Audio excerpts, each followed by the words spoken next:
Bienvenue dans un nouvel épisode. Aujourd'hui, je te ramène un bonhomme qui a connu la gloire avec les Black Panthers. Ok, c'est pas rien quand même.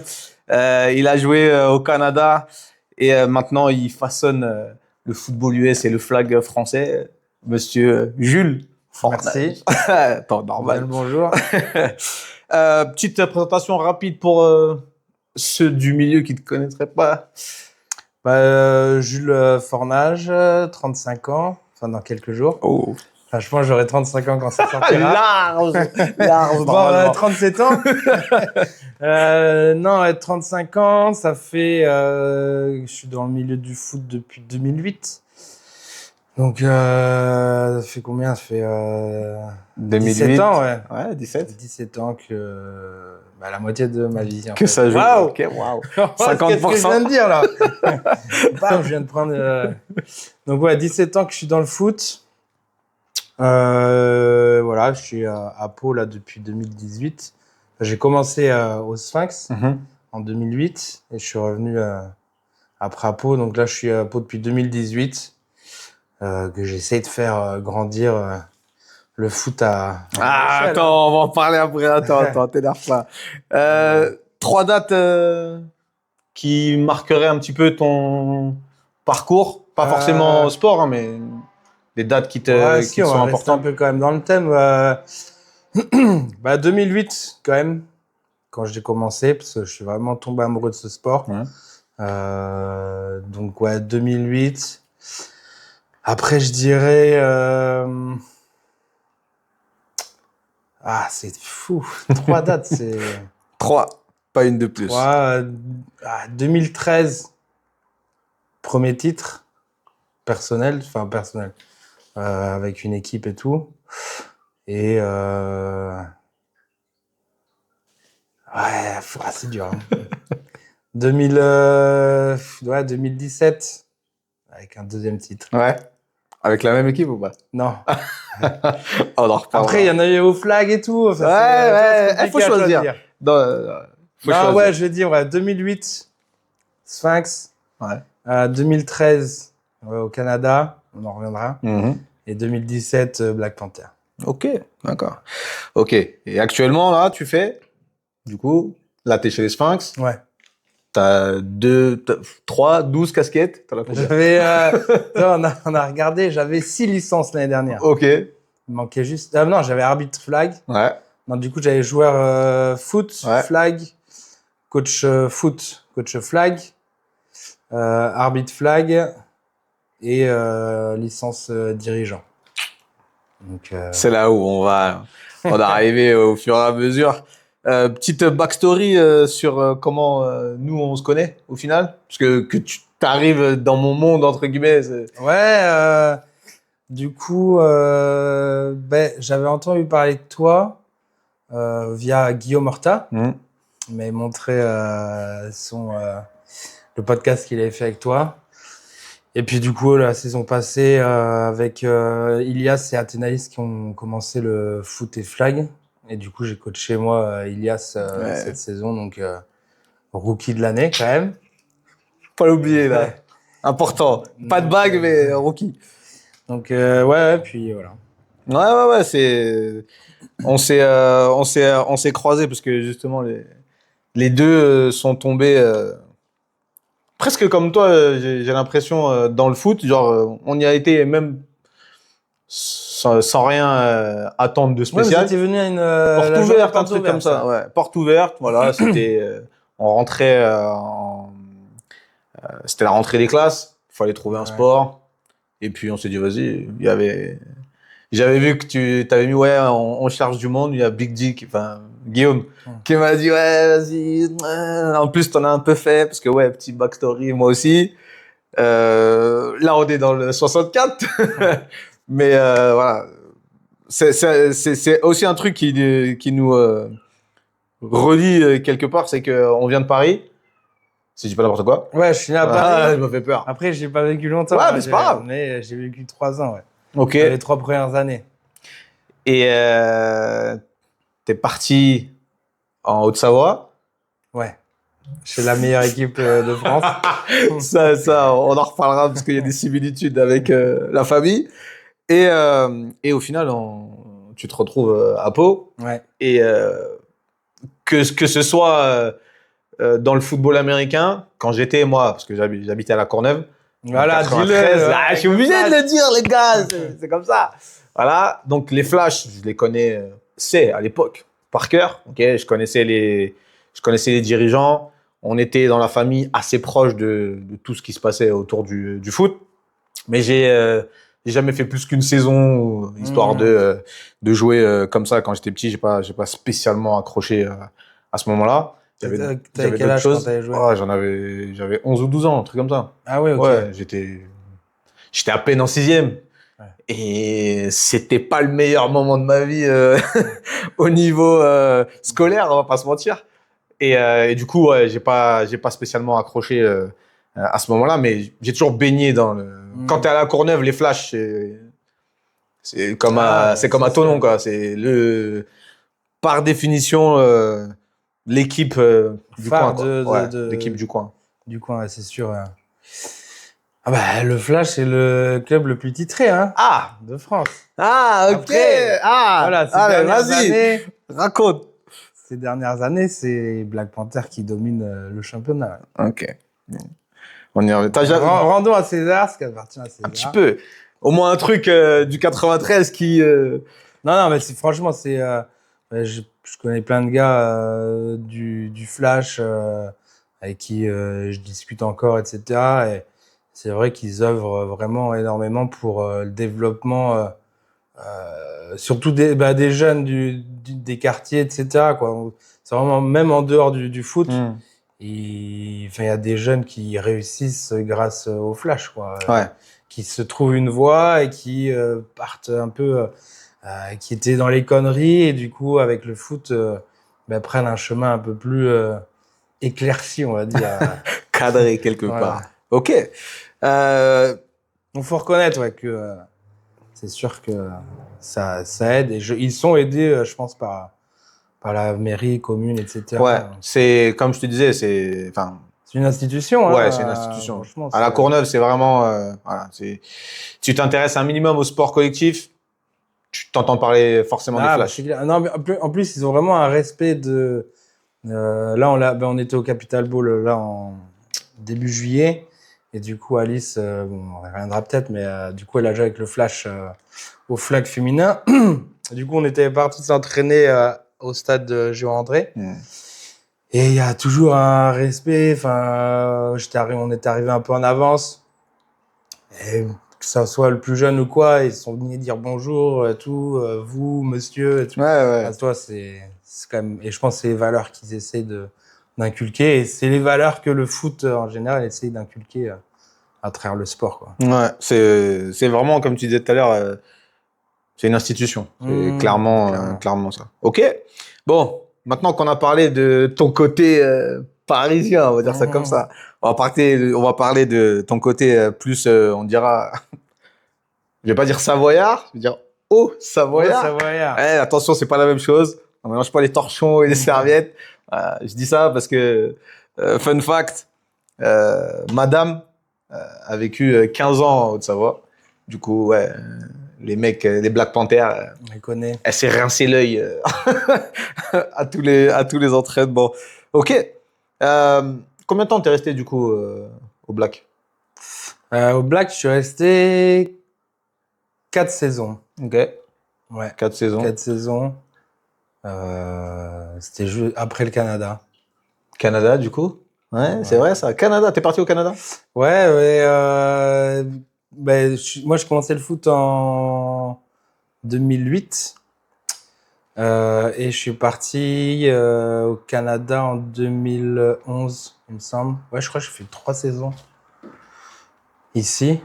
Et après, je suis parti au Canada, à Montréal, pour les études. Comment ça s'est passé la transition de 2008 à 2011 pour aller au Canada? Qu'est-ce qui Ça a été quoi le déroulé en gros? Donne-nous un peu le. Tiens. Non, mais en gros. Ce que t'as le droit de dire parce qu'il y a des trucs, ça doit rester. Si, non, j'ai pas. T'as un Patreon, tu fais payer. Non, pas encore, mais on y reviendra à ça aussi. Non, alors, c'est en gros, j'ai pas vécu qu'en France, j'ai vécu aussi à l'étranger. Okay. Mon père était dans le pétrole et du coup, j'ai rencontré mon meilleur pote, Bernold, au Nigeria. Okay. Donc, j'ai vécu 3 ans au Nigeria, à 8, 9, 10 ans. Et du coup, pareil, après, on a fait que se suivre, etc. Moi, au collège, j'ai fait après Nigeria, j'ai fait Qatar. Je suis revenu pour le lycée en France. Et en gros, lui est parti faire ses études à Montréal. Ok. Et du coup, moi, je voulais le suivre. Entre-temps, j'avais commencé le foot américain. J'ai mis un peu plus de temps à finir mon bac. Je juge pas. Ceux qui me connaissent savent. Je juge pas. Et du coup, lui était déjà au Canada. Et du coup, j'ai voulu le rejoindre. Et lui, il était au foot? Non, pas du tout. Rien à voir. Rien à voir. Lui, il était parti faire ses études là-bas, parce que son frère était déjà parti aussi, etc. Donc, j'ai voulu le rejoindre. Donc, je me suis inscrit, j'ai fait la demande d'inscription à l'Université de Montréal, okay. Où il y a les Carabins qui jouent. Okay. Donc, j'ai été pris, alors pas dans l'équipe de foot, hein. Parce que les Carabins, c'est très, très haut niveau. Ok. Donc, et du coup, donc j'ai été pris. Et en 2011, 2008, 2009, 2010, je suis ici. Et du coup, en 2011, donc je suis pris à l'université et donc je pars. Et j'ai fait mes recherches, etc. Sur Facebook, parce que je crois il n'y avait pas Instagram à l'époque. Hein. Il y a moyen. Il y a moyen. Il y a moyen que le réseau, c'était Facebook. Ouais. Donc, sur Facebook, j'ai regardé s'il y avait des équipes, un peu des clubs comme les Sphinx, tu vois, à Montréal. Et il s'avère qu'en fait, il y a des ligues de garage, ce qu'on appelle ligue de garage. C'est en gros, au Canada, au Québec surtout, tu fais ton lycée. Après, tu as 2 ans de cégep. Ok. Et après, tu pars en université. Et en gros, c'est les ligues des garages, elles ont été créées par des mecs qui, après le cégep, qui n'allaient pas en universitaire, parce qu'ils n'avaient pas le niveau, ou parce qu'ils n'avaient peut-être pas les notes aussi pour être intégrés à l'université, ou alors des anciens universitaires qui n'ont pas joué pro, mais qui voulaient quand même continuer à jouer au foot. Donc ils ont créé une ligue un peu avec des clubs un peu comme en France, où il y avait un championnat à Montréal qui était de si je dis pas de bêtises, c'était de fin août à novembre. Ok. Donc il y avait un championnat où c'était du 12 contre 12 par contre. Ouais. Ouais, comme au Canada, 12 contre 12. Donc il y avait cette première saison automne, on va dire. Et après, de janvier à avril, il y avait de l'arena football. Parce que en janvier à avril, tu joues pas au foot au Canada. Pour Écaille. À Écaille, et trop de neige, et c'est une galère, quoi. Et du coup, on jouait en arena en intérieur. Ok. Sur du synthé, hein, mais par contre, c'est du 7 contre 7. Ok. Mais casque avec plaquage, etc. Ouais, contact, c'est du foot, contact, quoi. Etc. Et pareil, c'est une ligue de garage où des anciens universitaires ou anciens du cégep avaient monté pour continuer à jouer au foot, etc. Donc, ma première année, j'ai intégré les Panthères de Montréal. Donc, tu vois, déjà, wow, peu prédestiné. Il y a un truc qui nous... ça sonne familier. Donc, il y a les Panthères de Montréal. C'était le plus proche. C'était même les Panthères de Saint-Laurent. Un peu plus au nord à Montréal. Mais moi, où j'habitais, je faisais quand même 45 minutes, 50 minutes de transport en commun pour aller. Et après, pour revenir, retour, tu vois. Ouais. Donc, j'étais déter. Et du coup, après, en arena, j'étais avec les Predators. Ouais. Predator. Donc première saison 2011, très bien. Voilà, j'essaye d'intégrer un petit peu, etc. J'ai toujours joué en défense. Non, peut-être en arena, je crois que j'ai joué running back la première année, il me semble. Et on perd en demi-finale en arena. Ok. Tac. Et par contre, je reviens pour les playoffs au Sphinx. Parce que moi, l'université finissait en mai. Et du coup, c'est quand les playoffs Ok, en donc D3. tu joues au Canada. Ouais, en gros, je faisais septembre, novembre, une saison. Ouais. Parce qu'on jouait chaque semaine, par contre. Ok. Chaque week-end, il y avait match. Après, de janvier à avril, je faisais l'arena. Et après, en mai, quand j'avais fini les cours, je suis revenu à Pau en vacances pour l'été. Et du coup, je finissais la saison avec Avec les gars. avec les Sphinx. Ouais. Ok. Donc ça, première année au Canada. Et après, deuxième année, donc je reste au Panthère. Et pareil, Predator, sauf que moi, on n'a pas fait de... Est-ce qu'on a fait playoff avec les Panthères? Je sais plus.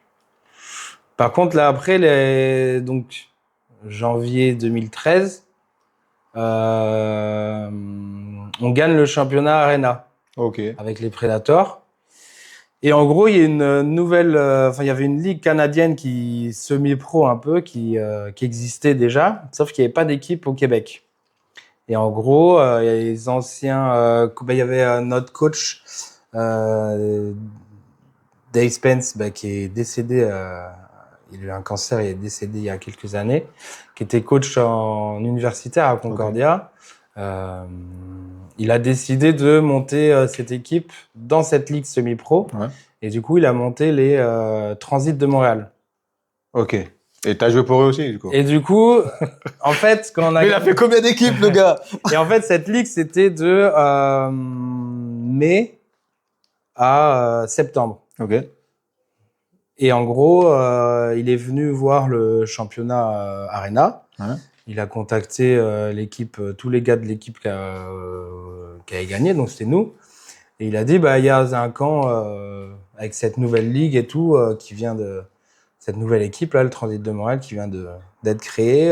Venez au camp d'essai, etc. Du coup, tu peux plus revenir à Pau là pendant juillet, pendant. Non, du coup là, je suis pas revenu à cette année-là. Je suis pas revenu. Okay. Donc je fais les premiers camps, premiers entraînements, etc.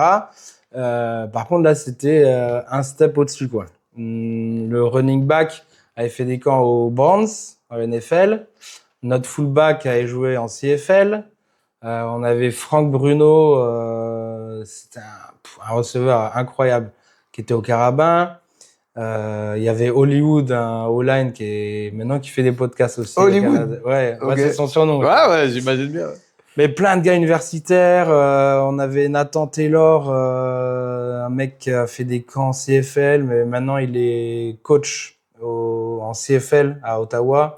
Ok. On avait des mecs, plein de mecs universitaires, etc. Donc très très haut niveau.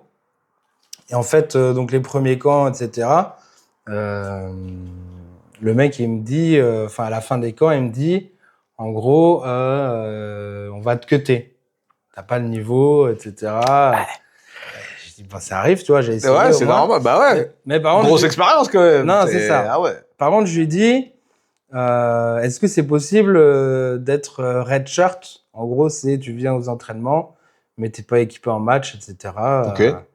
Il me dit, écoute, oui, viens. Nous, cool. Ça peut, si tu prends de l'expérience. En gros, c'est juste venir. Tu viens aux entraînements, practice. Tu t'entraînes et voilà quoi. Et du coup, il me dit, oui, pas de souci.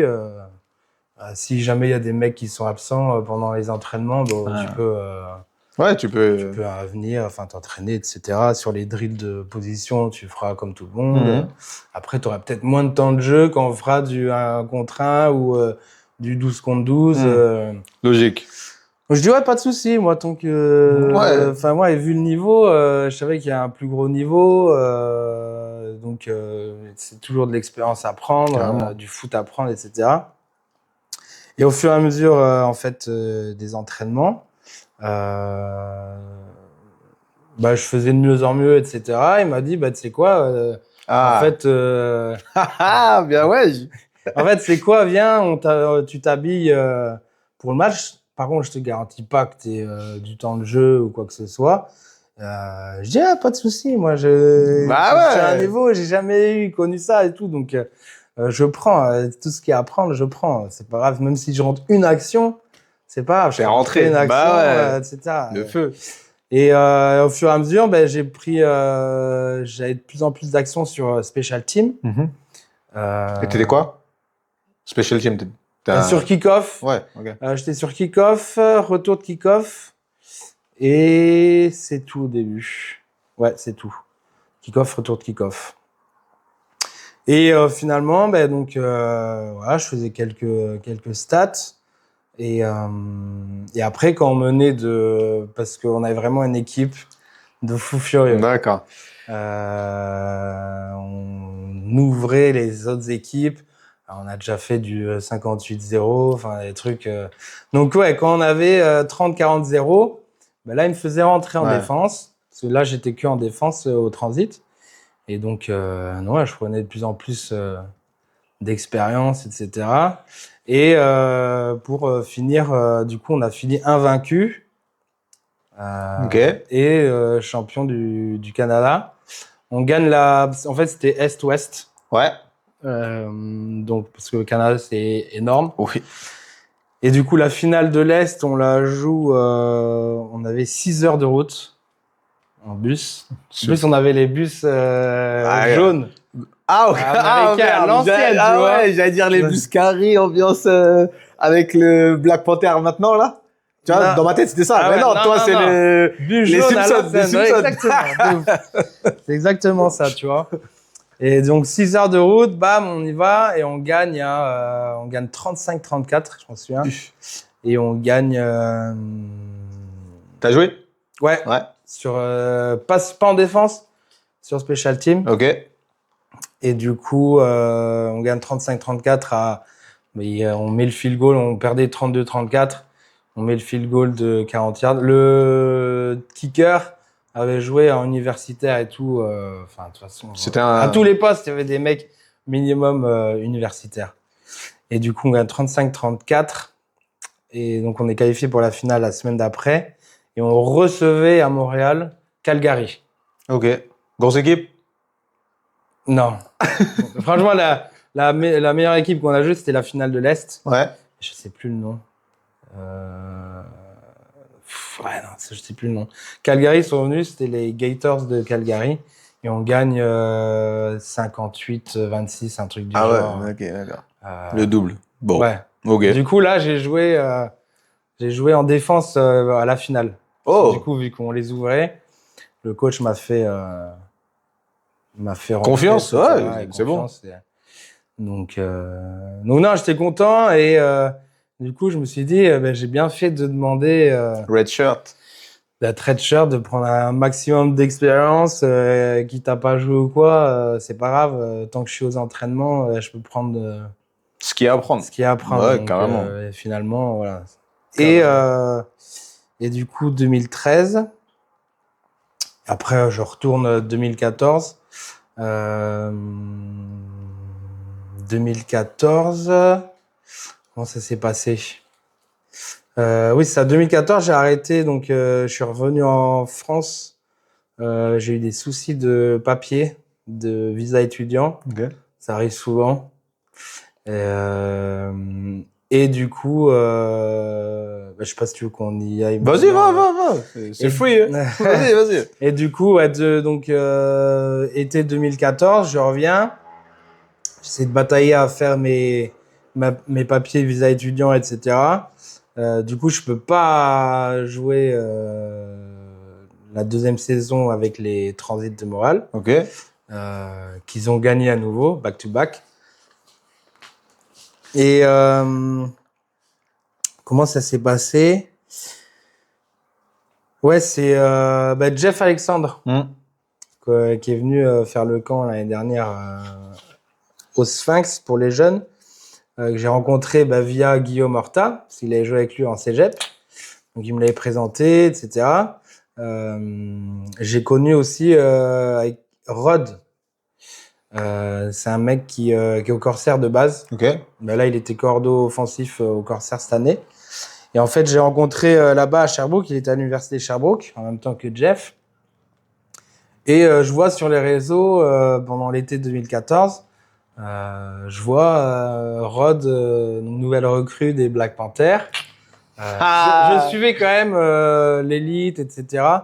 Et donc je vois le post sur Facebook recruté, donc nouvelle recrue, Rod des Black Panthers, etc. Et je mets en commentaire, parce que, je suis quelqu'un des réseaux un petit peu, je mets en commentaire, ouais, ça fait bail en sous-marin, parce qu'il m'avait pas dit ou quoi que ce soit, tu vois. Et là, Ça déclare pas. C'est ça, ça déclare pas et tout. Et là, tu as le recruteur Julien de l'époque des Black Panthers qui m'écrit un message privé. Il avait vu que j'avais joué au Canada, etc. Et qui me dit ça pourrait être toi aussi. No way. Ok. Et tu vois, j'avais même pas pensé ou quoi que ce soit. Comme quoi, l'opportunité, hein, tu vois. Ça, tu t'es dit, vas-y, je vais commenter et au final. Sans, mais en plus, c'était même pas sans. Ouais, mais comme Red Shirt. C'est ça. Coach, tu peux Red Shirt. Allez, vas-y, si tu veux. Allez, tu sais quoi, viens, on joue. C'est ça. Ah ben vas-y, rentre sur le terrain. Et là, pareil. Ok, vas-y. Et du coup, il m'écrit, c'était quoi, en août, je crois. Ouais, fin août. Il me dit, bah, si tu veux, ça peut être toi aussi. Je fais, tu sais quoi, je vais réfléchir. Parce que bon, j'avais pas prévu de déménager, j'ai essayé de faire les visas. Tonnons les mains, quoi. Tonnons les mains. Alors, c'est une très belle région. Ouais, d'accord. Si. Non, je suis d'accord. Parce que déjà, si je dis pas ça, je vais me faire défoncer par madame. Plus. Déjà, c'est une très belle région, je suis d'accord. Mais bon, c'est pas. Enfin, il y a. Ça respire pas le sport US, quoi. Ah, tu vois, c'est ça le truc. Mais ils ont réussi quand même à se démarquer. Chapeau. Franchement, chapeau. Et du coup, donc il me dit ça et tout. Il me dit, si tu veux, ça peut être toi. J'en parle au président, au coach. Et c'était Larry Legault, le coach à l'époque. Okay. Un des, je sais pas si tu. Non, je connais pas. Tu connais pas? Je suis pas dans les petits papiers de ça. Désolé, j'arrive, mais je connais pas. Non, si, c'est. C'est le ou un des meilleurs coachs qu'on a en Europe. Okay. Et c'est un Canadien de base. Il est arrivé. Il est actif encore là? Ouais. C'est le coach, le head coach des Black Panthers. Ah, ok, il est toujours là. Ouais. Et en gros, il est arrivé dans les années 90 aux Argonautes. Ok. Il a fait gagner les Argonautes. Après, il est reparti au Canada. Enfin, vous pourrez voir, il y a un podcast d'Elio Sartell et Nick. On y arrive aussi. On y arrive aussi. Qu'on fait un podcast sur Larry Legault et franchement, c'est à voir. À voir, une personne incroyable, un coach incroyable. Allez voir, il y a pas de, c'est quoi, Praténon, je sais pas quoi là. Non, sur le. C'est quoi? J'ai oublié le nom. Patreon. Ouais, il y a pas de Patreon, mais tu peux aller voir le podcast. Léo Sartell et Nick avec Sans Stress podcast. Sans stress. Du coup, il dit, j'en parle au président, au coach. Je pense qu'il a dû dire, voilà, il a joué au Canada, etc. Et ils m'ont dit, bah ouais, c'est bon. Donc si jamais, c'est à toi, t'as les cartes en main, tu peux venir, quoi. Et du coup,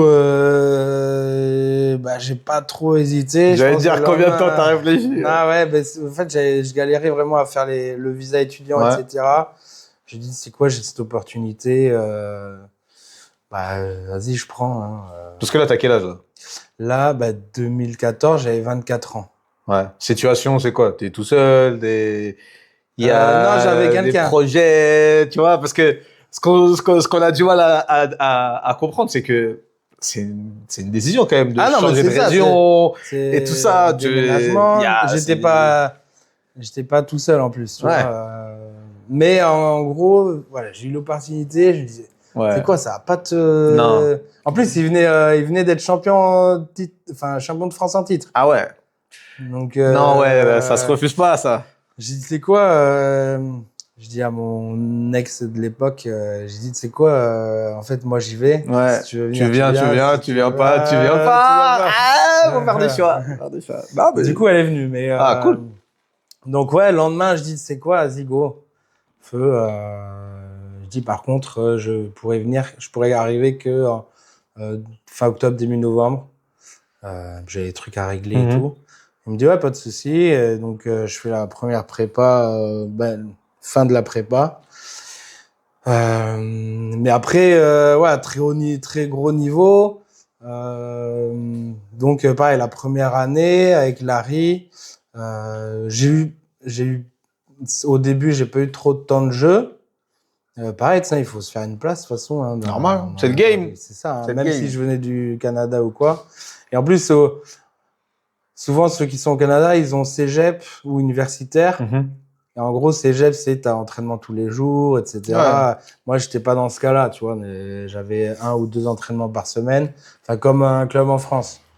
Mais par contre, le niveau était quand même était bon niveau, Élevé, ouais. ancien universitaire, etc. Mais du coup, bah, faut se faire une place. Moi, je suis arrivé en DB linebacker. Et il y avait des gros noms en place déjà dans l'équipe, etc. Comme. Vas-y, l'âge de 3 noms. Baptiste Noir, par exemple, Ouais. qui était équipe de France. T'avais Franck Galvin, qui était équipe de France. Maxence, qui était un pionnier des Black Panthers. Et Rod, du coup, qui était DB, qui venait lui d'universitaire. Enfin, il y avait plein de monde qui était en place, etc. Donc, mais par contre, j'ai pu me faire ma place en kicker aussi. Donc, Ok, là, donc gros kicker, j'essaie de prendre tout ce qu'il y a à prendre. T'as raison. Et du coup, cette année-là, donc l'année 2015, parce que la saison commençait en janvier. Donc, année 2015, on est en demi contre les Argos. Et je fais le field goal pour la win. Ok. On qualifie en finale. Et on perd contre les Cougars de Saint-Ouen. Contre Jeff Alexandre, qui jouait au Cougar, qui était revenu lui aussi du Canada. Et donc, on perd contre eux. Et... Gros match Je crois 2 TD. Ou il n'y a pas eu match Je ne sais plus. Je crois, ouais, 28-7. Ils avaient une très très bonne équipe, les Cougars. Donc, une très grosse génération. Donc vous avez perdu, c'est la life. À Charletti en plus. Ah ouais. Le dernier match à Charletti. Ok. Match de... Ouais, il y avait, je crois, 8000 personnes, un truc comme ça. Franchement, c'était fou. Mais bon, ça fait... Ça aussi, chier de la perdre quand même. Et donc... on n'est jamais heureux de perdre. Hein. Non, c'est sûr. Et donc voilà, première année au Black Panther. Et ensuite, 2016, Larry Legault part. On a un nouveau coach américain qui arrive. Pas mal de départs, etc. J'arrive à un peu plus faire ma place. Et donc là, je starte en outside backer. Ok. Et je pique contre le flash, d'ailleurs. Allez, je t'en remets une petite. AGO André, en plus. Oh, à domicile. Ouais. Ok. Donc, chez eux. Et après, la saison, elle se passe pas top pour nous. On se qualifie pas en playoff, je crois. Et je crois que c'est une des rares années où on se qualifie pas en playoff. Et donc voilà. Et 2017, c'est Hippo qui reprend le coaching. Il ramène aussi un coach canadien pour la défense, Max Dupuis, qui est coach maintenant et coach McGill en université. Ok, Canada. ouais. Et là, par contre, on a une grosse dotation de la part d'un Américain. Son fils était notre quarterback. D'accord. Et donc là, par contre, on a pu énormément recruter des mecs équipe de France, etc. Enfin, on avait une équipe d'Avengers, quoi. Du coup, j'ai vu mon temps réduire. temps de jeu réduire. Ouais, fatalement. Mais bon, c'était comme ça. Et puis, moi, j'avais petit désaccord avec le coach défensif. Mais j'étais toujours sur Special Team. Et on rentrait après quand il y avait des gros scores, un truc comme ça. Et par contre, du coup, on finit... on perd... Non, bah alors oui, à 2017. 2017, on gagne le championnat d'Europe en juin, mi-juin, contre Milan à Thonon. Donc là, grosse... vraiment heureux, tu vois. Et semaine d'après, on joue le Flash. C'était à Fos-sur-Mer. En finale championnat de France. Et on avait franchement une équipe de fous furieux. Nos running backs, il y avait Yebmo, Vincent Bégou et Andreas Betsa. C'est 3 running backs équipe de France, tu vois. Ok. Il y avait Jeff Alexandre, Mhm. que j'avais fait venir au Black Panther. Enfin, il y a des gros noms, quoi. Mais le Flash aussi a une très, très grosse équipe, une grosse génération du Flash. Et on mène, je pense, ceux de Black Panther 2017, de toute façon, ce match, ils vont s'en rappeler à vie. C'est la plus grosse remontada, je crois, qu'il y a eu en finale Ah de ouais. l'élite. Pas en notre faveur. Je crois que on marque 7-0, je fais un onside kick. C'est Lucas Velure qui le recouvre. On remarque 14-0. Enfin, on arrive à un moment, il y a 28-7 pour nous, quoi. On se dit, ouais, finale Ça va. à sens unique Ouais. et tout. On arrive à la mi-temps, 28-14. Donc, bon, on dit, on est bien. On continue comme Si on ça. déroule toujours bien, normalement, ça devrait Ça le gagne. faire, quoi. Et on perd le match 44-40. Donc, ouais, très gros match. Pour le public, c'était un match de fou Ah, tu furieux. m'étonnes. Ouais, le Flash a été meilleur sur la deuxième mi-temps que nous. Donc, défaite, ouais, 2017. 2018, la plupart essayent de revenir. Et pareil, on repère contre le Flash en 2018. Les gars, 9-3. Mais là c'est plus l'inverse. 9-3, les gars. Je crois qu'il y a eu 20-0 pour eux et on arrive et on perd 20-14 le match, un truc genre quelque chose comme ça. Donc voilà, et 4 ans Black Panther où je fais 3 finales, France, 3 perdus. Mais bon, le championnat d'Europe qui... Il y a un truc là, non? Attends, là, donc je pars 2018, je rentre à Pau. 2019, ils sont champions. Donc je pense qu'il y a un truc, je dois être le chat noir ou je sais pas quoi. Donc voilà un petit peu, et après 2018, je reviens à Pau. Ici. Attends, on va rester un petit peu au Black Panther quand même. Dis-moi. Parce que tu nous as brièvement parlé d'un mec là, pas trop connu, au Black Panther, numéro, c'est quoi, 1, je crois? Ouais. Numéro 1. Il avait pas le 1 au tout début. Ah, il avait pas le 1. Non. Vas-y, raconte-nous. Ben non, Léo Sartel, ouais, qui maintenant dans le monde du foot, c'est le youtubeur français foot américain numéro 1. Et du coup, en gros, en 2016, moi, en 2015, la première année, j'étais juste joueur. Et après, 2016, en fait, je suis salarié au Black Panther. Ok. Donc, et du coup, je coach. D'accord. Et du coup, j'ai coaché les U19 des Black Panthers. Et il y a notamment Léo Sartel qui est arrivé, qui a commencé donc le foot américain en 2016, il me semble. Hein, ouais, c'est ça. Au Black Panther. Donc, j'ai coaché Léo à ses tout débuts.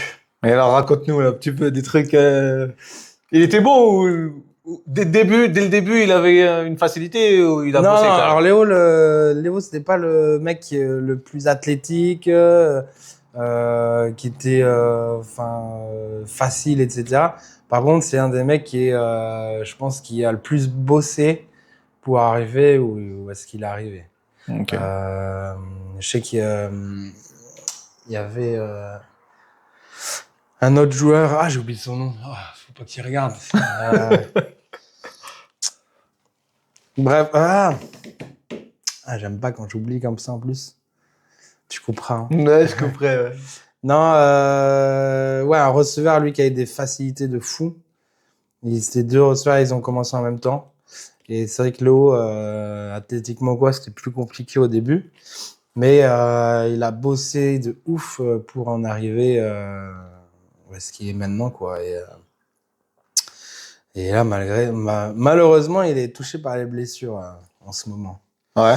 Mais après, du coup, je l'ai suivi un peu dans ses débuts des vidéos. On était partis à Francfort les deux voir la finale européenne de l'Euroball. C'était Francfort contre New Yorker Lions, où on avait un ancien, Andreas Betsa, qui jouait. Donc on était allé les voir. Et voilà. Ok.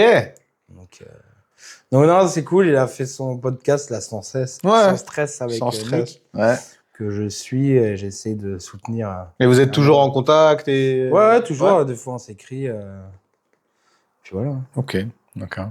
Après, il a beaucoup de choses à faire et beaucoup pris par le temps, mais de temps en temps, ouais. Businessman, hein. Bah ouais, il faut. Hein. On travaille. Ok. Non, il y a plein de. J'ai vraiment apprécié coacher les jeunes au Black Panther. Donc ouais, première expérience en U19. Après, avec Romain Faucon, avec qui je travaillais au Black Panther, on a monté la section U14-U12 en 2017. Et on a notamment Junior Morera qui a commencé en U14-U12. Et lui, par contre, on l'a vu, il est arrivé, on a dit, ah ouais, le mec... prédestiné. Le mec prédestiné. Ouais. Il a fait après donc en U16 au Black Panther. Après, il est parti en high school aux États-Unis. Il a fait une année redshirt en universitaire D2 aux USA. Et après, pour blessure, il est revenu. Et là, du coup, il a joué cette année. Et il a gagné le titre Europe et France avec les Black Panthers. Et là, il joue actuellement au Munich Ravens en ELF. Ok. Et il ball en plus là-bas. Tu vois. Ah ouais. Là, il a fait une inter et tout. Et donc, c'est rigolo. Il y a plein d'autres gars qui sont partis, qu'on a coaché avec Romain, qui sont partis au Canada, équipe de France, qui joue maintenant en élite, qui joue en ELF et tout. Donc on peut dire que t'as coaché des grosses pointures actuelles au final. Ouais. Au final. Après, je pense que en U14, U12, c'est pas là où on apprend vraiment la technique, etc. Mais je pense que j'apporte, comment dire. De toute façon, au début, c'est pas en U14, U12, c'est pas là où tu vas vraiment dans les détails à fond. Tu sais, au début, attraper une balle, plaquer, lancer, faire un bloc, etc. Après, pour tout ce qui est tactique, etc., c'est un peu plus tard. Maintenant, c'est U15, U18. Avant, c'était U16, U19. C'est un peu plus tard qu'on le voit. Mais bon, je pense que j'apporte l'amour du sport, la passion, en fait. Je pense que j'arrive à passionner les gens dans ce sport, à essayer de transmettre ça. Ouais, tu le transmets. Tout ce que ça peut apporter aux jeunes, discipline, respect, etc. C'est un sport. Puis même c'est un sport collectif, mais c'est quand même individuel. Chacun a un rôle défini. Et le truc, c'est si tu te loupes dans ta tâche, c'est ton collègue derrière qui peut se blesser ou pas réussir le jeu, etc. Donc, c'est sport individuel, mais sport collectif aussi. Et puis bon, il y a tous les gabarits. On a besoin de tout le monde, quoi. C'est vrai que c'est une des forces de ce sport, c'est que n'importe qui, entre guillemets, on parle de physique, peut se dire, c'est quoi, j'ai envie d'intégrer le foot. Autant assez longiligne que le gars de 120, 130 kilos qui sert de bloc. Après, selon ton physique, tu joueras à tel ou tel niveau, mais voilà, au début, tu peux... ça, c'est vraiment, en termes d'inclusion, c'est cool. Puis on en a vu des jeunes qui savaient pas trop quoi faire de leur vie, etc., qui ont trouvé leur voie grâce au foot américain. On en a à Pau, Lucas Dembélé, qui est... quand je suis revenu en 2018, lui, il a commencé, je coachais les jeunes aussi, et du coup, il a commencé en 2018, il me semble. Et pareil, en arrivant à des capacités physiques de fou, ultra rapides. Et il a fait 2 ans avec nous. Après, il a intégré le pôle à Bordeaux. Après, il est parti au Canada, au Cégep Thetford. Et là, il est au Carabin de Montréal, en universitaire. Première année, il est champion universitaire, rookie de l'année. Ok. Et là, lui, son objectif, c'est de faire ses 5 ans au Là-bas. Carabin Ouais. pour après essayer d'intégrer la CFL, quoi. Donc la Lourd. ligue professionnelle canadienne, quoi. Lourd. Donc même à Pau, on a des Il y a des bonhommes. bonhommes. Justement, on va en parler un petit peu. J'allais dire comment tu as choisi de prendre entre guillemets ce nouveau poste de directeur sportif des Sphinx en plus de tout ce que tu avais déjà fait. Ou est-ce que au final c'était un peu la suite logique Ouais, après, ou... directeur sportif, c'est un grand mot, mais d'essayer de coacher. En fait, quand je suis revenu en 2018 à Pau, il y avait que senior et junior et équipe de flag. Et il y avait quelques jeunes cadets qui venaient, mais du coup, ils s'entraînaient avec nous. Et puis même, on faisait junior-senior ensemble, quoi. Okay. Et quelques cadets venaient, ils jouaient avec nous, enfin, ils s'entraînaient avec nous, mais ils n'avaient pas de championnat, ni rien. Et du coup, j'ai essayé de ramener ce qui marche, en fait. Si tu regardes bien, comme équipe, les Black Panthers, ça marche. Le Flash, ça marche. Et ça passe par quoi? Ça passe par les jeunes. Donc, c'est pour ça que là, il y a 3 ans, post-Covid, 2022. 2022, ouais. Ouais, je crois que c'est 2022. Du coup, on ouvre la section U14, U12, quoi, pour essayer de prendre aux plus jeunes, essayer de leur inculquer les valeurs du foot, et puis après grossir les rangs des sections. Mais parce que moi j'aime tellement le foot que j'ai envie de développer un maximum. Cette partie-là, ouais. Ouais, cette partie-là, développer un maximum ce sport où je peux être, quoi. Ouais. On n'en parle pas spécialement du flag, mais on va y venir parce que là on reste sur le foot. En gros, équipé. Ouais. Mais pour ceux qui sont dans le game, connaissent normalement largement les Sphinx. Mais c'est une équipe. C'est un peu les Black Panthers du flag quelque part. Ah bah oui, en ce moment, clairement. Ouais. Clairement, et en plus j'ai été dans les premiers je crois qu'il y avait au tout début que le club a été créé, il y avait une équipe de flag, etc. Mais c'était pas comme maintenant. Et je crois que ça s'est arrêté. Et du coup, on a décidé. Moi, mon premier coach au foot, c'était Félix Garnier. Okay. Et lui avait été au niveau au flag, je crois que c'était à Saint-Étienne ouais, je crois que c'était à Saint-Étienne. Il me corrigera peut-être. Et du coup, il est venu, il coachait le foot américain à Pau, et il a voulu développer un peu plus le flag. Et du coup, c'est Anthony Requin qui était le premier quarterback. Et je crois que c'est 2011, création du flag. Et donc, on a commencé à faire les petits tournois en France, etc. Et on a commencé réellement le flag à ce moment-là. À ce moment-là. Et je crois le premier titre Coupe de France, pardon, c'est 2014. Ok. Je crois. Ok. Je crois que c'est ça. Ok. Moi, j'ai noté que le mix, donc je sais pas. Ah ouais. Non, la Coupe de France, c'était simple. Hein. Ouais. Et, là, ça fait 10 ans que ça existe. On l'a gagné 8 fois. Bon, je crois que c'est assez clair. Je crois qu'il y a eu 2014, 2015, 2016, 2017, 2018, 2019. On dirait Rafael Nadal. 2021, il n'y a pas eu. 22, 23. Ah, je ne sais plus comment ça s'est passé. Où il n'y a eu qu'une année qu'il n'y a pas eu, 2021, non? Non, je crois que c'est 2020, parce qu'il y avait le confinement en novembre, là. Ouais. Donc, je crois que là, il n'y a pas eu 2020. 2021, vu que c'était fin année 2021, il y a eu. Donc, on a gagné 2021. On perd 2022, 2023. Qui c'est qui gagne? Tu te souviens? Ouais, je sais plus. Molos. De toute façon, il y a eu que 2 champions Coupe de France. Sphinx 8 fois, Molos 2 fois. Ouais, la messe est dite. Je pense qu'il n'y a même pas débat là, du coup. Non, et 2014, je crois, première Coupe de France. Et après, 2015, deuxième Coupe de France. 2016, on fait Coupe de France, championnat mixte. Et moi, je jouais plus. Enfin, si, je jouais, mais de temps en temps, parce que j'étais au Black Panther. Et 2016, on va au Champions Bowl.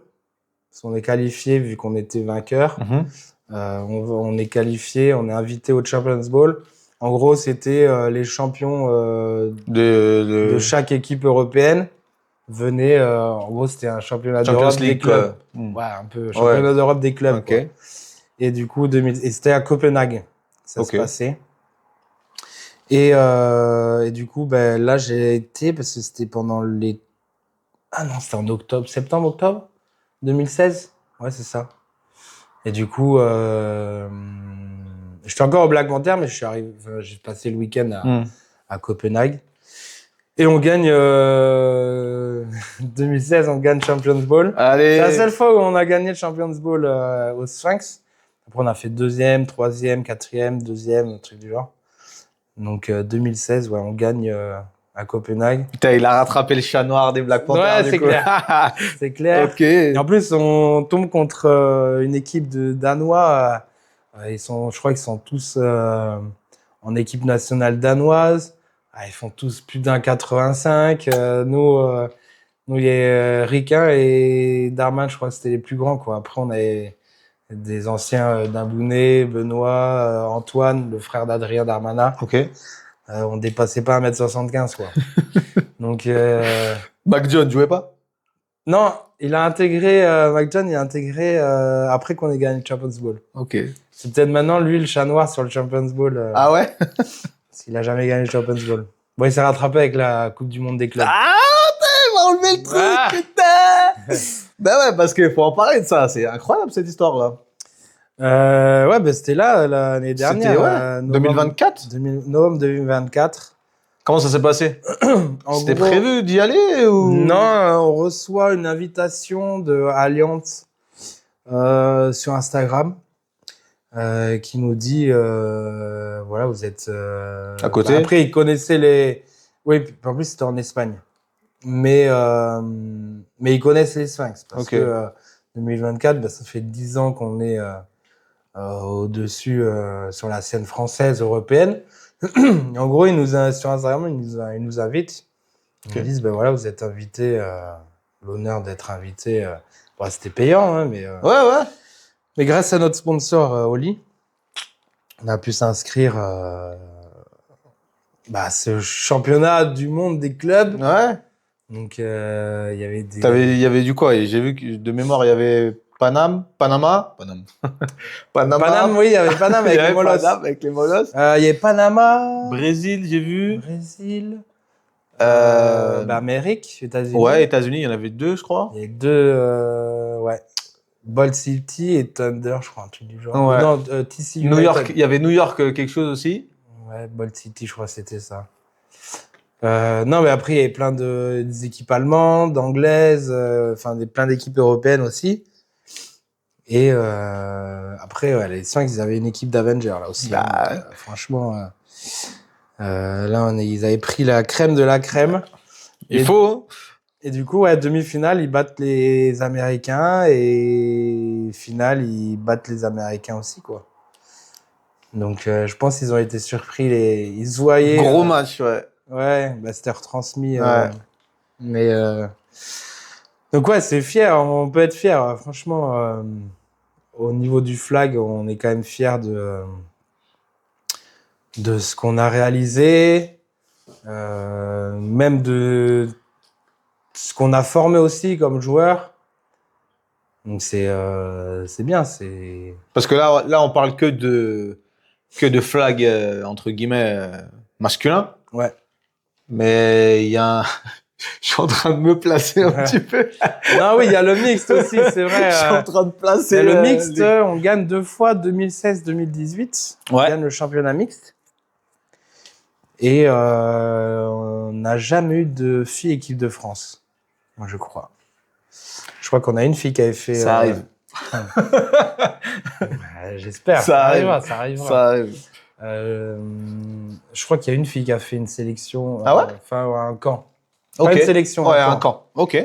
La cousine de Riquin, je crois d'ailleurs. Ah, ok. C'est une famille.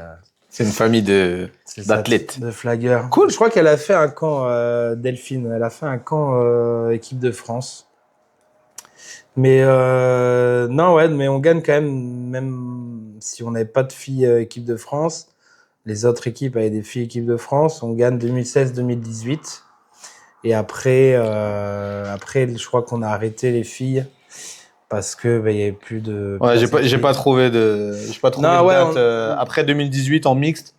On a arrêté le mixte parce qu'il y avait plus de filles.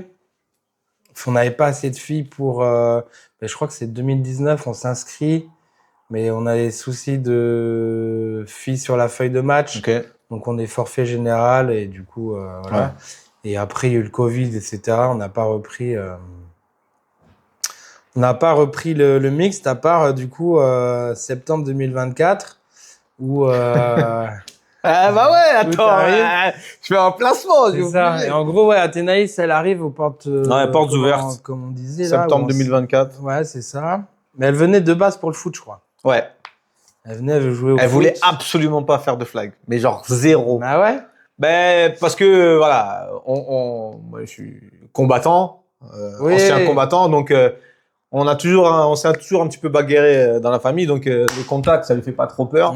Là, en plus, c'est équipé, donc elle a encore moins peur, donc elle aime bien. Et puis, je pense que, comment il s'appelle? Attends, elle m'a sorti une anecdote. Cory, ça existe? Ouais, c'est Cory. Où elle l'a plaqué, tout le monde a été 2 fois même, subjugué. Voilà, donc c'est pour ça que voilà, elle venait vraiment pour le contact. Non, puis elle avait 17 ans, donc je crois qu'elle pouvait jouer au foot, mais le problème c'est qu'il n'y a pas le club filles foot américain, il y a à Toulouse et Bordeaux, donc ça fait un peu loin. Ouais. Donc elle est venue aux entraînements du flag. Ouais. Et moi j'ai Alice, du coup ma femme, qui avait pas de sport et tout. Et pourquoi j'ai parlé du flag d'ailleurs? Bah, je sais pas, je pense que elle faisait pas de sport ou pas grand chose. J'ai dit vas-y, tu sais quoi, viens, essaye. Au pire, si ça te plaît pas, bah tant pis. Ou peut-être qu'on s'était déjà lancé 2-3 fois la balle et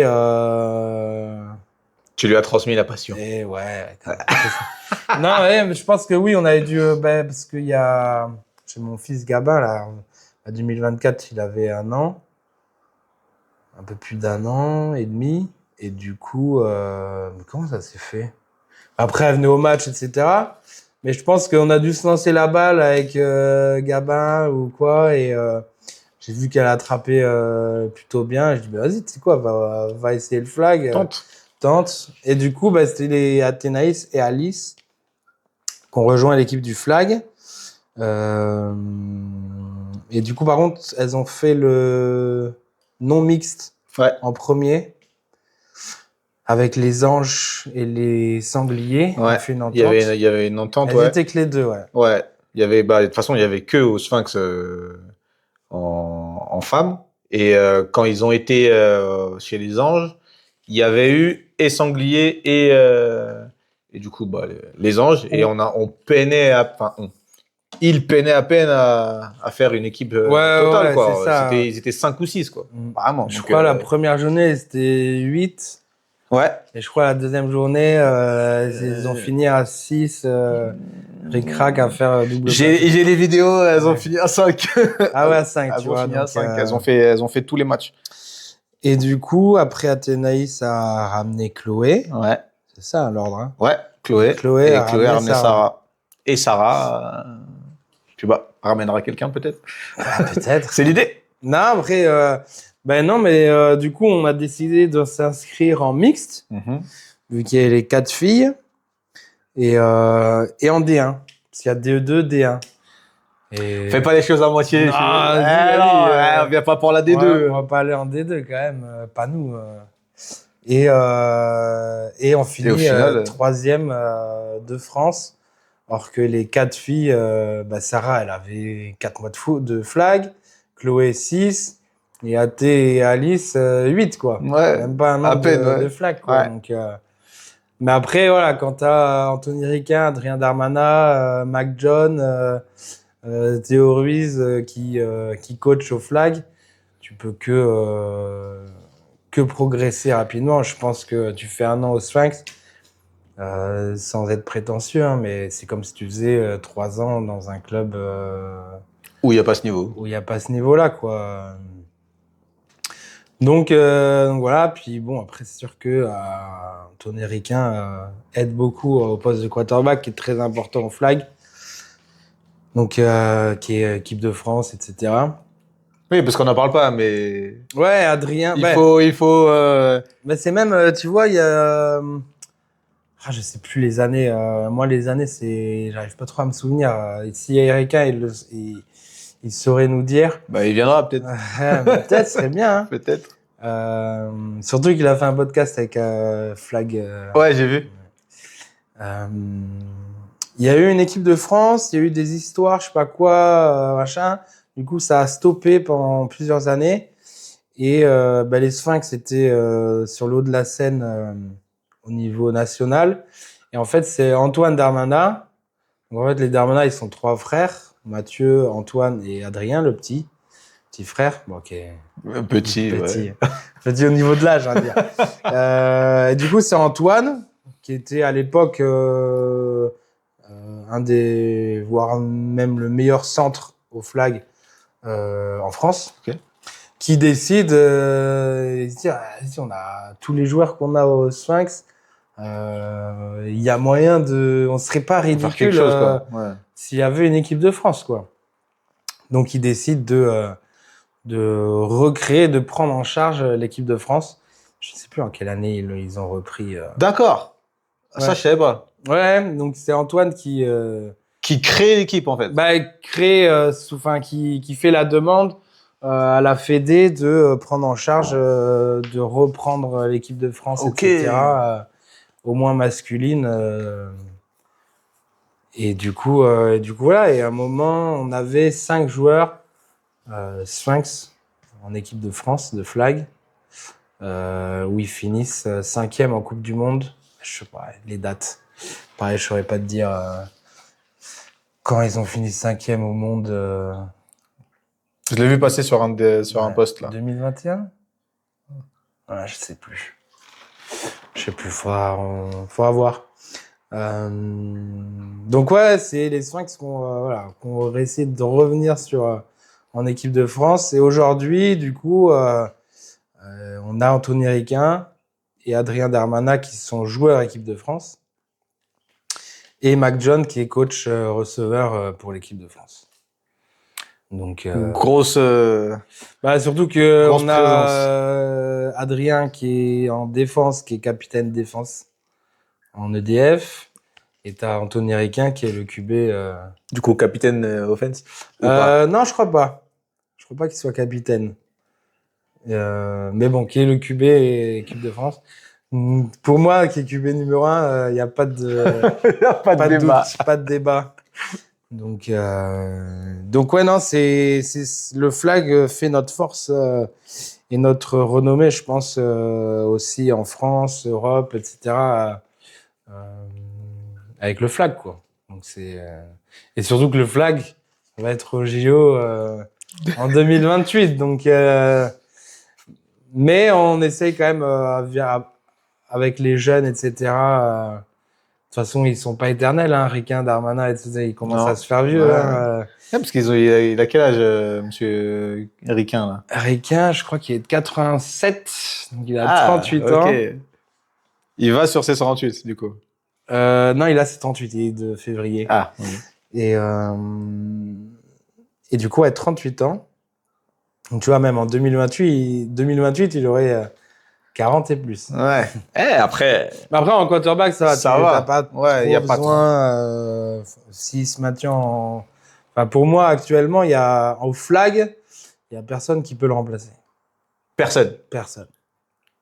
Il y a des joueurs qui qui ont du talent, etc., mais qui sont plus focus foot américain, qu'il faudrait qu'ils se focus flag. Là, je parle en flag pur. Mais c'est quoi parce que d'un point de vue extérieur, tu dis un QB football américain, il peut être aussi bon QB flag. Non, déjà, c'est du 5 contre 5. T'as un rusher s'il est un rusher de très haut niveau, il a 7 yards de la ligne de scrimmage. Allez, le QB, il a 7 yards, des fois un peu plus. Allez, il a 15 yards à parcourir, entre 15 et 20 yards max, tu vois, à parcourir. Un mec international, il court le 20 yards en 2 secondes et quelques. Ouais, à peu près. Donc, le temps du snap, il est déjà là. Il y a le mec qui arrive full sprint pour essayer de te déflaguer. Donc, tu dois avoir la lecture très rapide et prendre une décision rapidement. La lecture du jeu défensif pré-snap aussi et tout, pour prendre une décision et bien lancer. Et ça, c'est pas... Au foot américain, t'as un peu plus de temps parce que t'as les bloqueurs. Bon, sauf si t'as une O-line en carton.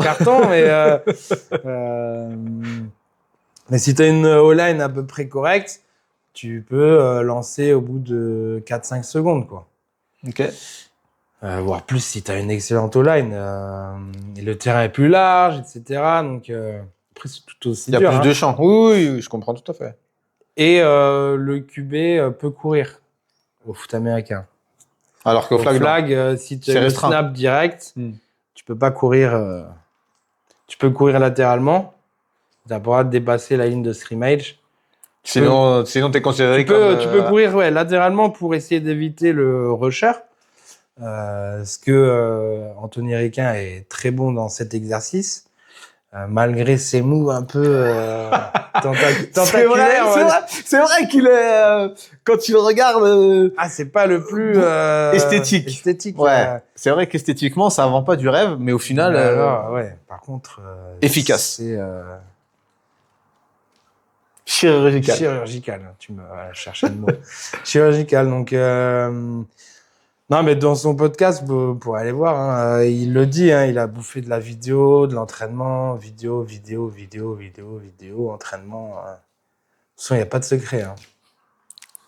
Si vous voulez avoir un haut niveau, c'est l'entraînement, rigueur de l'entraînement, et faire de la vidéo, étudier, connaître le game, quoi, mieux que les autres.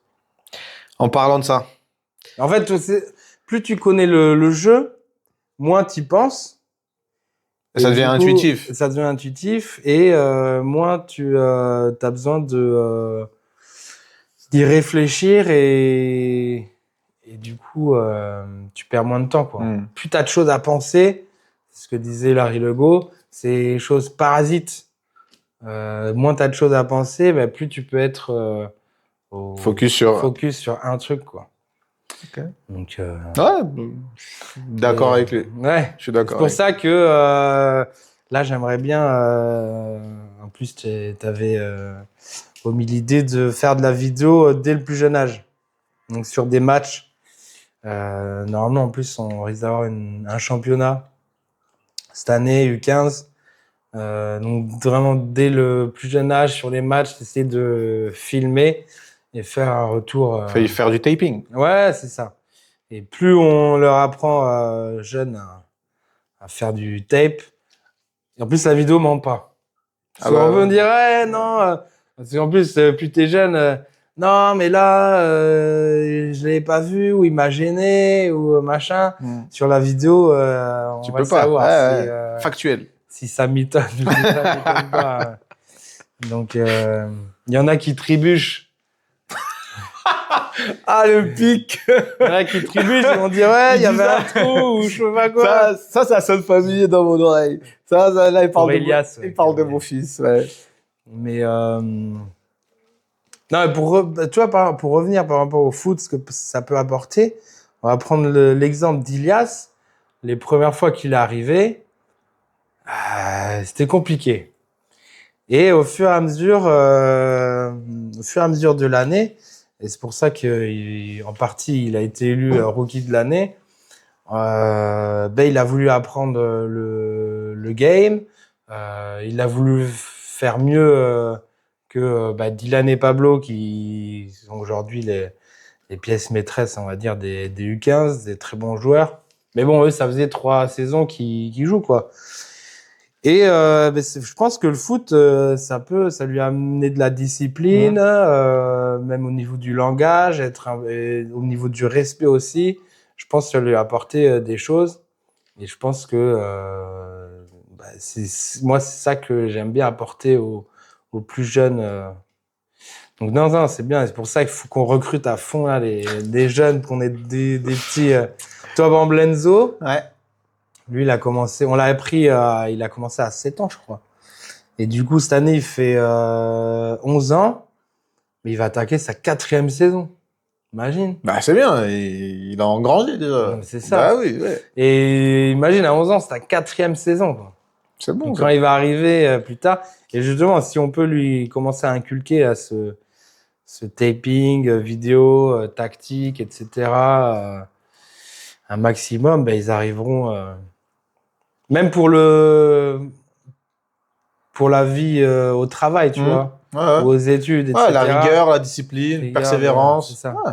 Je suis à fond avec toi. Et on l'a remarqué avec Ilias, à la maison, c'est que plus il va à l'entraînement, comme tu l'as dit, plus au fil de la saison, il devenait de plus en plus rigoureux. Ouais. De plus en plus, il cherche à se dépasser, comme on en a un petit peu discuté. Ou voilà, en gros, on a été on a été à la remise des prix. En toute franchise, on s'attendait à rien. Je m'attendais pas à ce qu'il ait un prix ou quoi que ce soit. Et donc, rookie de l'année, il est arrivé. Premier truc qu'il m'a dit, vas-y, rookie. En gros, c'est pété, tu vois. Mais pas du tout. Pas du tout, non. Pas du tout. Ça veut dire que t'es celui qui a le plus évolué dans toute l'équipe. Des nouveaux. Tu vois, sur le nouveau, en gros, de tous les nouveaux, c'est toi qui as le plus gravi d'échelon. Ouais, mais moi, je voulais être MVP. Et je dis, faut bosser. Faut bosser, c'est ça. Faut bosser. Et du coup, c'est pas tombé dans l'oreille d'un sourd parce que il dort avec son ballon, il va se laver avec son ballon. Voilà. Il faut pas qu'il tombe parce que c'est aussi de penser que foot. Non. Donc, mais s'il peut retranscrire cette rigueur, pareil aux études et tout, c'est bénef. Enfin, de toute façon, moi, c'est aussi ce que je pense parce que, comme je l'ai dit, moi, j'ai grandi dans le 93 à La Courneuve, 4000. C'est pas pas le monde des bisounours. Ouais, et clairement, le sport, ça m'a sorti d'un milieu qui pourrait être, entre guillemets, en ma défaveur. Parce que je me suis tenu à une rigueur, parce que ça m'a cadré. Ça, toi, t'es pas tombé dans le foot américain, mais t'es tombé dans autre chose. La castagne. Ouais, quelque part. Mais un peu plus cadré, on va dire. Et du coup, ça te permet d'ouvrir d'autres... Et je pense qu'il y a de plus en plus dans le monde du travail, d'entreprises qui regardent des athlètes de haut niveau, des sportifs de haut niveau. Parce que, surtout dans les sports collectifs, déjà, tu as une rigueur de travail, une discipline. Tu sais travailler en groupe. Ouais. Tu travailles pour une tâche commune. C'est ça. Donc, je pense que aux États-Unis, ils l'ont compris depuis longtemps.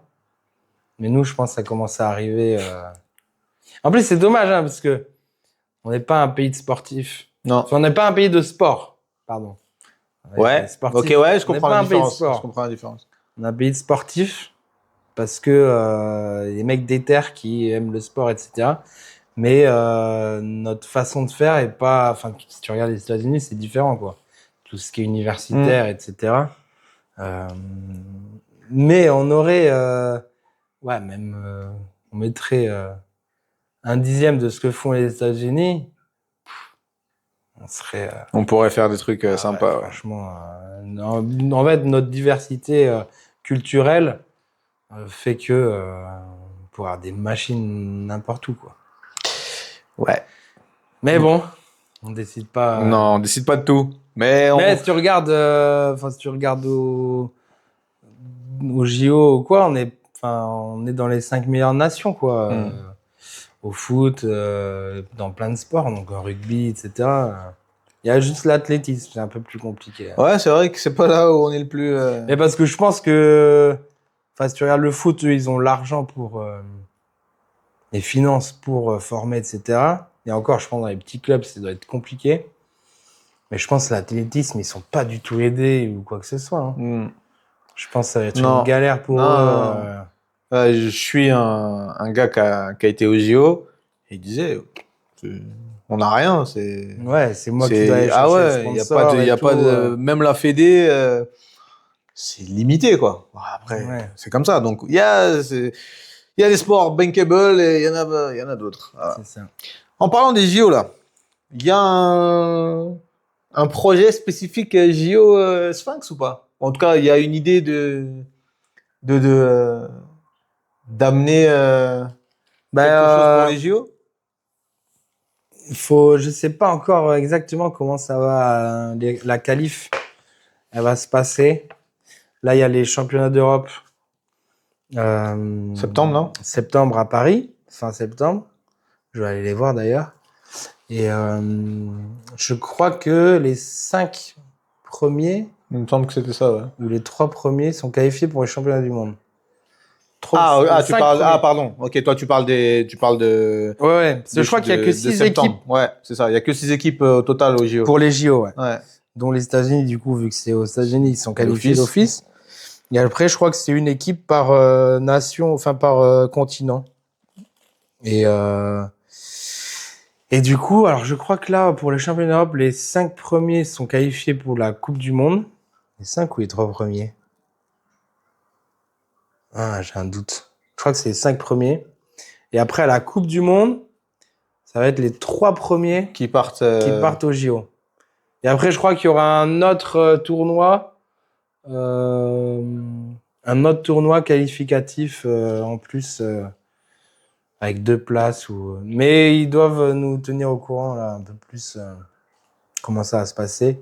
Ou s'il y en a qui voient pour nous corriger. Hein, ah bon, avec plaisir. Avec grand plaisir. Et non, on essaie on espère déjà avoir des Sphinx parmi la sélection française qui va essayer de se qualifier au JO.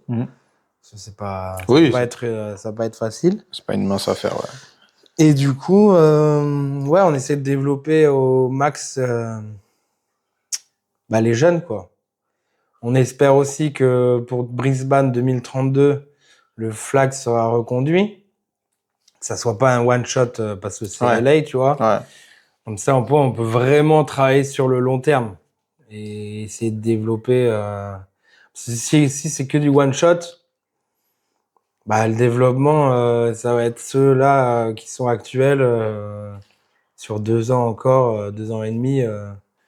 Ça va pas être un jeune de 17, 18 ans qui aura la chance. Peut-être à 17, 18, pourquoi pas. Mais un jeune de 14, 15 ans, si c'est pas sur le long terme, on peut pas trop lui vendre du rêve. Un mec qui a les JO dans 8 ans, tu peux être au JO, tu auras 23 ans, 22, 23 ans. Donc on espère que ça sera reconduit à Brisbane et que ça plaise, etc. Ce serait cool pour les jeunes et essayer d'amener tout ça, quoi. Il va falloir fendre du rêve pour que ça plaise. Tant mieux. Après, franchement, ce qui est...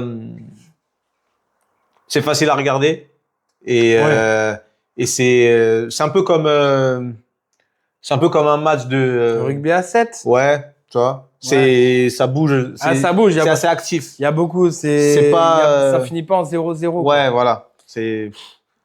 Ça bouge. Tu peux avoir des grosses actions. Foot américain, c'est un peu plus lent. Ouais. Là, je crois que t'as 25 secondes pour te mettre en place et et jouer. Au foot américain, c'est 40 secondes. Donc, il y a un peu plus de rythme. C'est 2 fois 20 minutes, les mi-temps. Enfin, après, ça dépend de l'organisation. Mais voilà, donc c'est sûr, il y a beaucoup de jeux, beaucoup de points. Donc je pense que au JO, ça. Puis bon, les Américains, ils vont le ramener comme s'ils Bah, n'ont pas la médaille d'or, ah je ouais. pense que. On le revoit plus jamais. Ah ouais, non, c'est sûr. Donc je pense que la NFL va pousser pour que ça soit bien vu, bien regardé, etc. Hmm. J'espère qu'il y aura des gros stades et tout. Je pense s'il y a un Sphinx, si la France se qualifie, puis qu'il y a au moins un Sphinx, Déjà, ça serait vraiment incroyable. Et je pense que je prendrai mon billet pour aller pour aller essayer voir. Ah ouais. Il y a Ouais, moyen. ouais, si c'est qu'une fois en plus dans une vie, c'est Ce serait bête de le rater. de ouf. Ouais. Donc ouais, là on espère ouais, que Brisbane 2032 ça puisse être reconduit. Parce qu'on aimerait vraiment former, être accentué là sur les jeunes pour pouvoir former, etc. Et puis qui sait avoir des futurs Sphinx en équipe de France. Là il y a Vincent Perret Ouais. qui part début septembre avec les U17 au championnat d'Europe avec l'équipe de France. Donc lui, pareil, qui a commencé en U14 au Sphinx. Et on a vu les capacités qu'il avait dès le début. Il allait sa première année, il y a eu une sélection de U15. Et on a envoyé Kinan et Vincent. Et Vincent avait été pris en équipe de France. Donc, C'est beau. ouais, non, c'est bien. Mais là, il y a de plus en plus. Hein, 17 ans, tu fais partie de l'équipe de France. ouais, C'est joli. mais c'est clair. Ça commence bien, quoi. C'est clair. Lui, ça peut être Ouais. tu vois, un futur pour l'équipe de France Flag. Un futur Darmanin. Un futur Darmanin, ouais. Non, mais c'est clair. Donc, ouais, si on peut essayer de former un max et que, ouais, même le jeune se développe vraiment en France, Ouais. dans le sud-ouest, ce serait bien. Les clubs aux alentours et tout, focus vraiment sur les jeunes. Ce serait cool Ce serait une bonne pour leur idée, ouais. proposer un maximum de matchs, de jeux, etc. Donc voilà, là, on va essayer de mettre en place la Mythologie League. Ouais. Donc, c'est une ligue un peu, on copie un peu de ce qui a été fait par le Charles Pavio, qui est au Caïman du Mans. Ils ont créé la Jungle League. En gros, c'est une ligue intrascolaire. Donc il y a des équipes, je sais pas, ça peut être les Lions de Sainte-Ursule, les Guépards de. Enfin nous, ça sera plus sur le thème de la mythologie, puisqu'avec les Sphinx.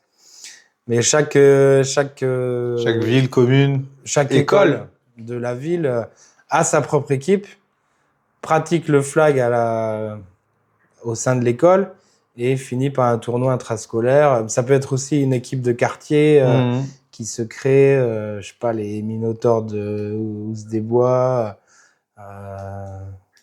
les Thors, Les le torts. Thor de Saragosse ou des choses comme ça, quoi. Ouais. Donc, mais vraiment axé sur, là, ça va être du 10-12 ans pour commencer,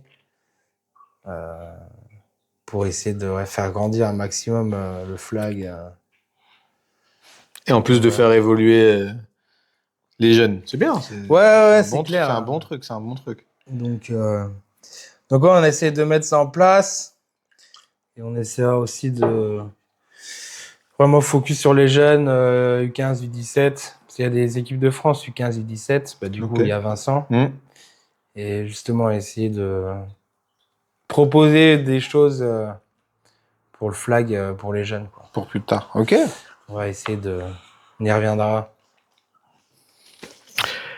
Dans un autre podcast. Dans un autre podcast, j'espère. Ouais. Ok.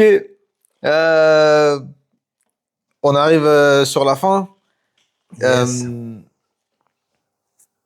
Toi qui as, entre guillemets, vu deux générations différentes ou peut-être même trois générations différentes de joueurs, c'est quoi la différence entre ta génération, celle de Sartell et Les jeunes maintenant. actuelle? Ouais. Euh, Bon, on parle pas du style vestimentaire, tout ça. Non, c'est sûr.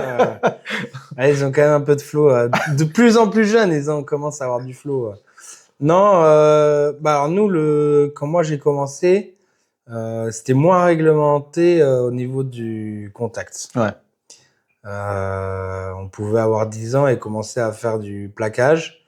Aujourd'hui, on commence le plaquage qu'à partir, c'est nouveau, à partir du 18. Ok. Donc en U15, Avant 18 ans, il n'y a rien. Avant 18 ans, il n'y a pas de plaquage. Ok. Avant 16 ans, pardon. Ok. Parce que 18, c'est 16, 17, 18. En U15, c'est casque et épaulière, mais avec flag, où on déflague. Moi, je trouve ça dommage. Donc, on pourrait commencer à... Après, je pense que c'est un souci de formation, etc., au niveau des coachs.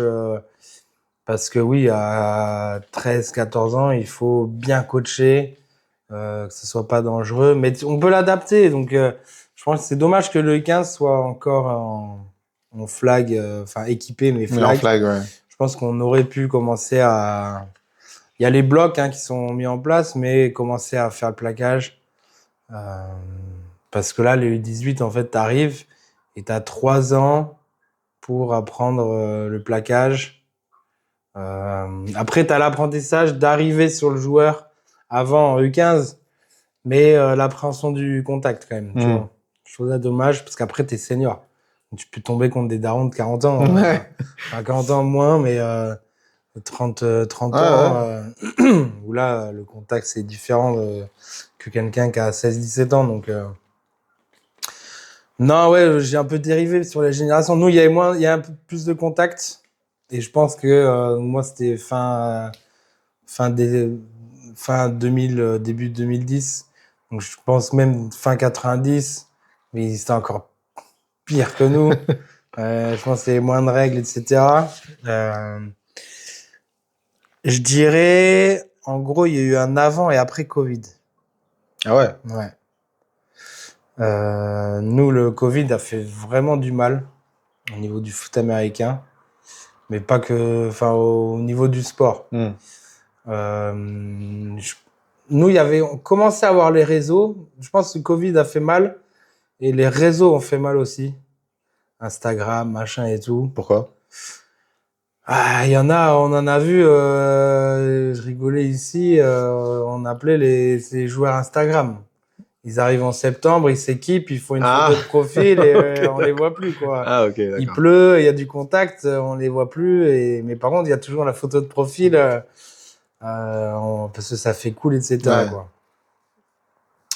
Donc, je pense que ouais, ça fait quand même pas mal de... Enfin, ça a pas fait du bien, les réseaux. Ouais, mais pour démocratiser, du coup. Après, oui, ouais, non, sur ça, oui, je parlais là en tant que Joueur. joueur. Ouais. Ouais. Mais c'est sûr, oui, après, c'est sûr que les réseaux aident à faire connaître le sport, Léo Sartel à être présent sur YouTube, etc., à faire connaître le sport et à développer le sport. C'est sûr que sur ça, cet aspect-là, de toute façon, ça a du bon et du mauvais, les réseaux sociaux. Sur cet aspect-là, c'est sûr que ça aide à avoir plus de visibilité. Mais par contre, je trouve qu'il y a un petit changement au niveau des jeunes, c'est au niveau de l'implication du sport mais même au niveau senior. Hein. Après, les seniors, moi j'ai 35 ans et il y a des seniors qui ont 20 ans, tu vois. Il y a beaucoup alors pas partout, beaucoup de consommateurs au mieux d'acteurs pour le sport. Mais peut-être parce que ils ont pas la passion.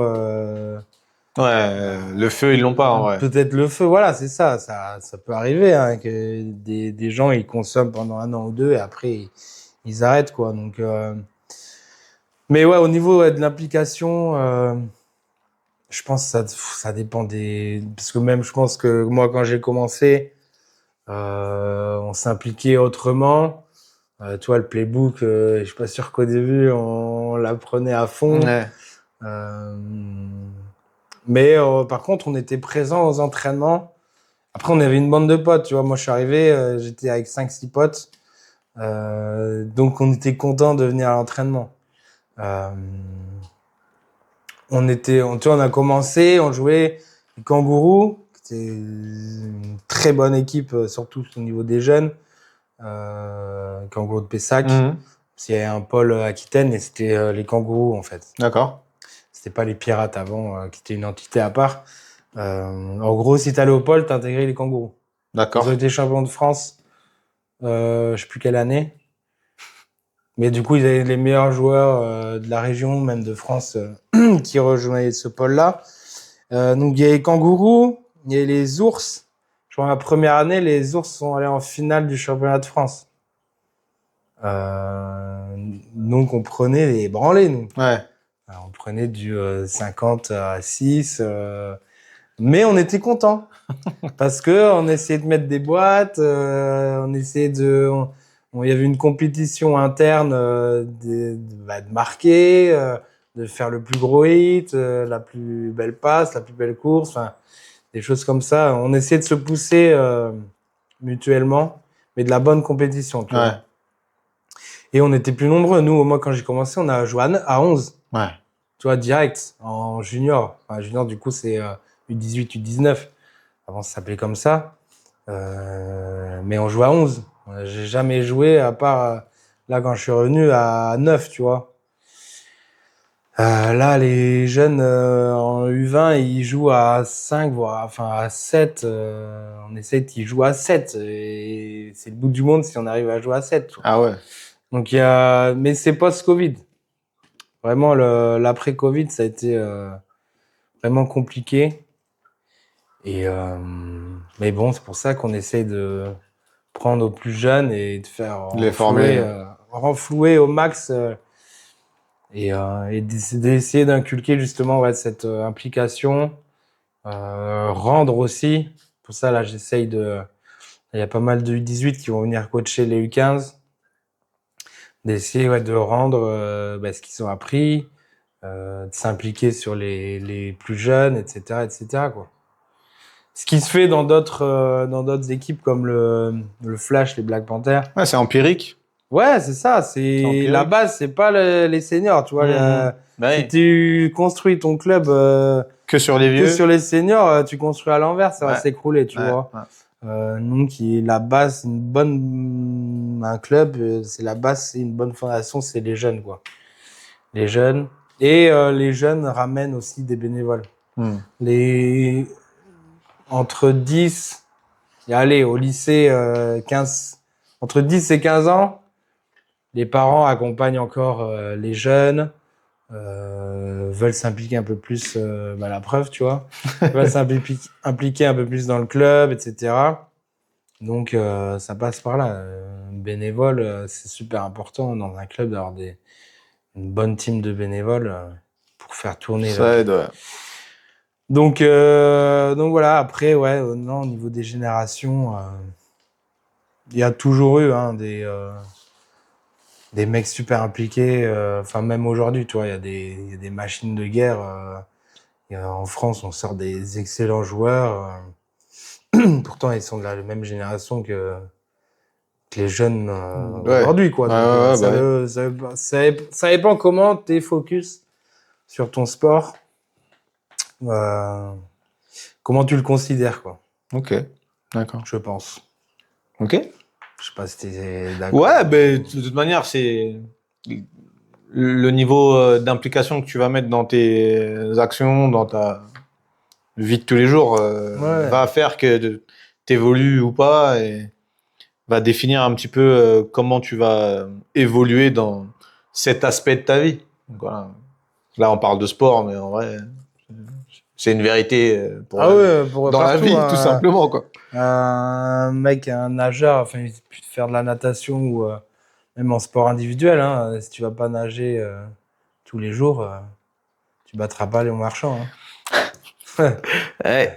Si tu comptes que sur les entraînements du club, c'est vrai que aussi c'est limitant, quoi. Et surtout que contrairement au Canada et aux États-Unis, pour revenir, tu vois, par rapport à la France, comment ils considèrent le sport en France, on n'a pas, à part le sport-études, mais du coup, il n'y a plus maintenant en France au foot américain, il n'y a pas dans une école, tu fais ton sport tous les jours. Ouais, non. Toi, aux États-Unis, ils finissent quand tu es au collège ou quoi, au lycée, tu finis tes cours à 15h, paf, tu sors, tu vas t'entraîner avec ton équipe et le vendredi soir ou samedi, tu as match, quoi. Et tu as tout le collège, lycée qui vient te voir. Enfin, il y a cette entité d'appartenance à une école, ton école, etc., qui ça n'existe pas trop en France. Ouais. Et c'est ça qui est dommage. Donc, toute cette implication sur cette rigueur, etc., ça se fait en club. Mais tu vois, nous, on a un club, on peut pas se permettre de faire entraînement tous les jours. Ouais. On peut pas... Ouais, non, On mais aimerait, hein. c'est pas contre le club, hein. Non, bien sûr. L'idée, c'est de se dire, pour ceux qui ont envie un peu d'évoluer plus que les autres, qui veulent être le red shirt pour pouvoir Ouais, derrière, exact. etc. Bah voilà, il faut passer à l'action en plus de ce qu'on fait déjà. C'est Parce ça, que- tu vas faire des sprints, ça coûte rien. Tu fais de la vidéo, tu regardes, tu essayes d'apprendre sur YouTube, il y a plein de trucs. Hein, pour Il y a de quoi faire, apprendre, ouais. Il y a de quoi faire. les schémas tactiques. Ça peut être technique ou tactique, hein, il y a plein de trucs à trouver. Et c'est pas parce que, par exemple, tu vois, même si le club il a un playbook et que tu le connais par cœur, ben, va essayer d'apprendre d'autres schémas tactiques, etc. Essaye d'identifier. C'est pour ça qu'il faut qu'on mette en place la vidéo, là, même en U15. Ça y est, Ça y est, là. C'est acté, les gars. c'est acté par la vidéo. Comme ça, tu vois. Après, en U15, il y a pas tous les fondamentaux. Ouais. Normalement, en U15, un O-line, il réagit pas forcément comme un senior. Donc, pour la lecture du jeu, c'est un peu plus compliqué. Mais au moins, tu vois, si tu es receveur, ton tracé, peu importe l'adversaire, si tu dois faire un 5 yards 90 intérieur et que tu finis à 10 yards, on le verra sur la vidéo. Ouais, bah ouais. Il faudra corriger ça, quoi. Donc, Taping, les gars, taping. ouais. Ok. Bon, moi, je suis arrivé au bout. Ouais. Ouais, je suis arrivé au bout. Tu veux rajouter un truc? Merci en tout cas ton invitation. Bon, de rien. Plaisir. Ouais, de Essayer même. de partager mon expérience, ce que j'ai pu. Grosse expérience, en plus. Ouais, on essaye. Quand même, hein. quand on même, essaye, quand on même, essaye, quand même. on essaye. 35 ans, c'est pas fini, hein. Non, c'est sûr. Après, moi, sur le terrain, ça commence à être. C'est sûr. J'ai eu quelques interceptions quand même cette année. Je suis content. Mais non, essayez de venir voir. N'hésitez pas à envoyer un message. Si vous êtes nouveau, si vous voulez découvrir. Même pour les joueurs qui sont au club, là, n'hésitez pas à nous envoyer un message à vos coachs. On fera un plaisir de répondre, que ce soit sur des choses techniques, tactiques. Technico-tactique. Technico-tactique. Donc non, on répondra vraiment avec plaisir et tant qu'on peut essayer de faire développer ce sport, c'est avec plaisir. Allez, let's go. Super, merci du coup. Merci à toi. Ciao.